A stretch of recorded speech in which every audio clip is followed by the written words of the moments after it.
चढ़ता लहर ढहेलु कहर एही उमरिया में भइलु जहर।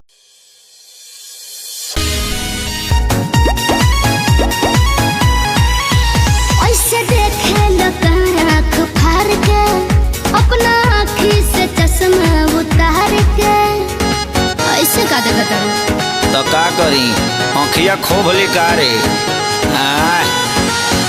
ऐसे देखे आँख फाड़ के अपना आँखी से चश्मा उतार के तुम टच में डियर तुम पिए हो बियर मत डालो ये गंदी नजर। चढ़ता लहर ढहेलु कहर एही उमरिया में भइलु जहर। चढ़ता लहर ढहेलु कहर एही उमरिया में भइलु जहर।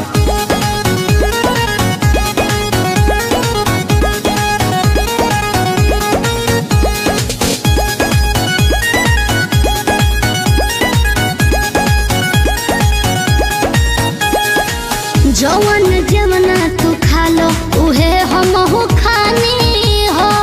पहिले तो रहनी लइका अब भइनी सयानी हो।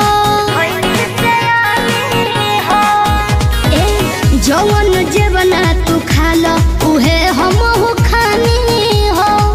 पहिले तो रहनी लइका अब भइनी सयानी हो।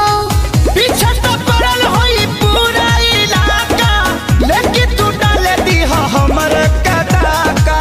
हमके लागे बड़ी डर कुछ हो जाए अगर पापा छोड़ी है न कवनो कसर। चढ़ता लहर ढहेलु कहर एही उमरिया में भइलु जहर। चढ़ता लहर ढहेलु कहर एही उमरिया में भइलु जहर।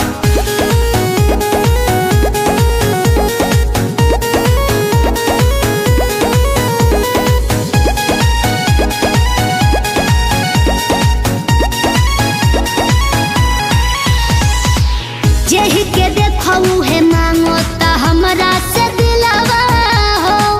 बानी कन्फ्यूजन में बहुत हेराइल अकेलावा हो।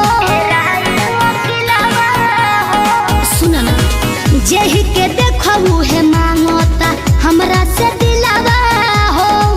बानी कन्फ्यूजन में बहुत हेराइल अकेलावा हो।